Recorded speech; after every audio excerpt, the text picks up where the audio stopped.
来看4月3日，花莲大地震哦，台电的电厂无基础损害，必须要停机检修。外界是真烦恼，讲目前哦，佫毋是用电的高峰，全台湾就可能会限电。也毋过，昨哦，桃园又有上万户失电咯。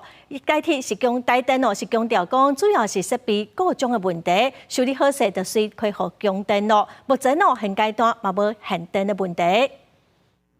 昨午暗时，大潭8号机雄雄跳起。备转用量率要无甲3%，互台湾北部差1点停电。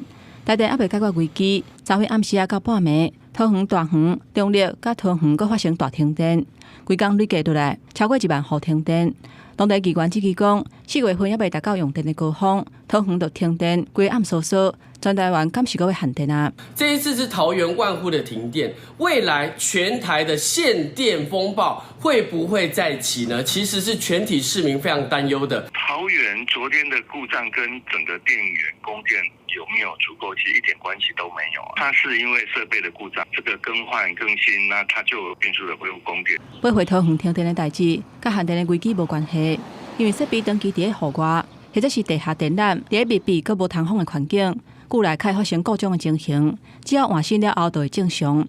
行政院长陈建仁表示，目前大潭8号机已经全面恢复运转，和平机组嘛已经修复。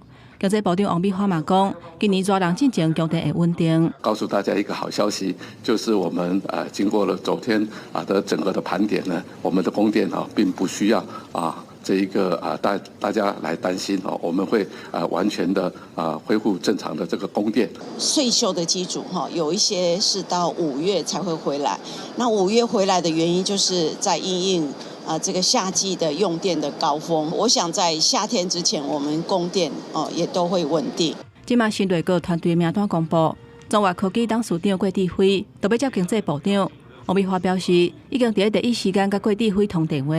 经济部业务济阁有路，目前任务是赶紧详细交接，互郭智辉就任了后会当顺利熟手。嘛肯定郭智辉的国际观甲关度，嘛乐观期待交接。记者综合报道。